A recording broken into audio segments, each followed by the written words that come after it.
Uh-oh. Emergency. Fire department's here.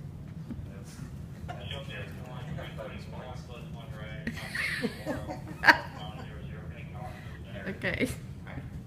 Fresh water is absolutely vital to the continued survival of humanity. And due to its relative scarcity in a rapidly growing global population, if our current habits persist, we very well may not last much longer.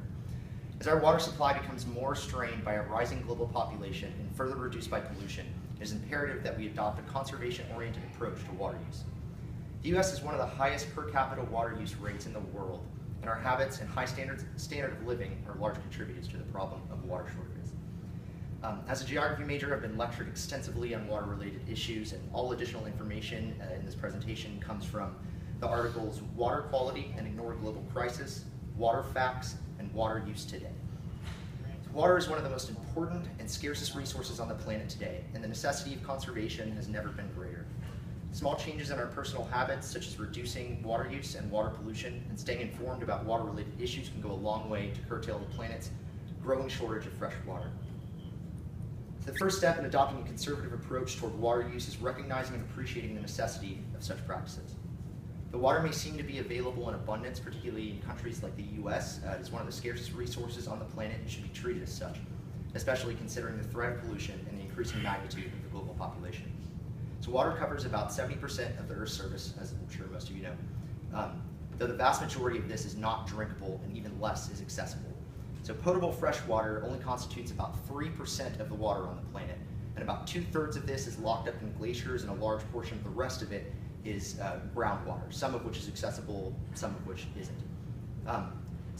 Less than 1% is readily available for our use. The ongoing drought in California is a frightening example of the reality of the situation and the devastating effects of a water shortage.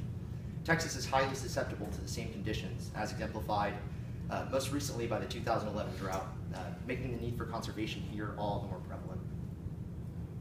Much of the water that is available is threatened by a variety of factors, not the least of which is pollution. The great effort has been made to reduce point source pollution or direct pollution from an identifiable source, such as a factory spitting out waste into a body of water. Non-point source pollution, such as the deposition of lawn fertilizers and animal waste from surface water runoff, is still a major issue and has proved much more difficult to manage. According to the article Water Quality and Ignore Global Crisis, in America, the Environmental Protection Agency estimates that 850 billion gallons of untreated discharges flow into water bodies annually, contributing to over 7 million illnesses each year.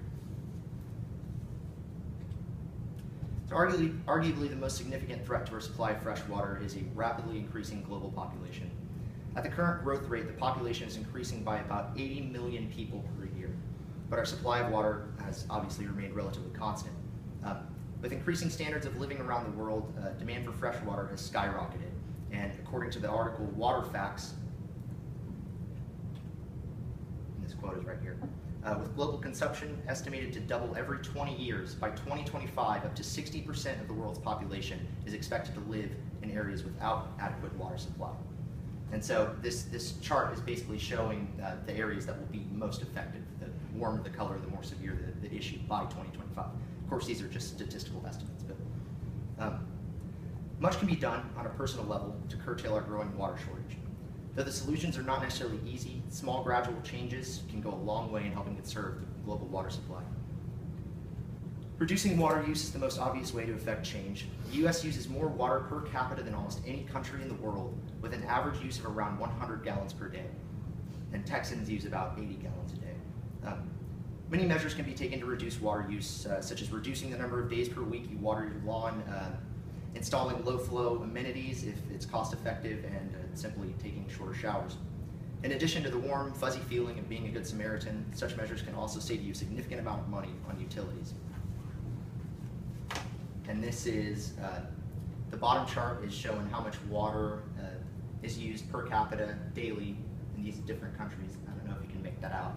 And then this is the gallons per day per person by state.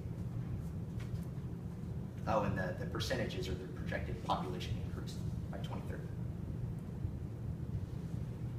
Reducing pollution is also a key aspect of conserving water. Far too much water is rendered unusable by pollution. as is illustrated by the recent story of a teenager in Portland, Oregon, who was caught urinating on camera in one of the state's reservoirs. They had initially planned to dump all 38 million gallons of the reservoir, just throw it away, because they caught a kid peeing in it, which is a little bit of a strong reaction. But so they recently decided to, instead of just throwing it all away, they're gradually draining it into the sewer system to eventually be recirculated and treated. But by simply cleaning up after your pets in public, not littering and so on, you're helping prevent needless waste such as this, and reducing non-point source pollution, which is one of the biggest threats to water quality today, especially in heavily urbanized areas such as Houston. Lastly, staying informed and educated about the issue is of utmost importance, and thanks to the internet, this has never been easier. A great source is the U.S. Environmental Protection Agency's website. They have a section specifically dedicated to water that has information about water quality, supply, and anything else you might want to know. State organizations such as the Texas Commission on Environmental Quality have similar resources online. Another good resource is the U.S. Drought Monitor, and they're basically dedicated to mapping drought conditions all across the nation. I'm pretty sure they post updates bi-weekly, so you can go on there and see whether or not your state is in a drought. I did a research project recently in water resources where I had to analyze drought conditions in the Houston area, and when you get back to like 2011, which was one of the worst droughts we've had in several decades, the whole state was red, and the maps are color coded, so red is like the highest level of drought it can be. Anyway, the possibility of living in a world without adequate supplies of water is very real, and small changes in our habits can go a long way in helping mitigate the crisis. Though 60% of the world may not have enough water by 2025, many of us don't today, we do have at least some power to change our fate.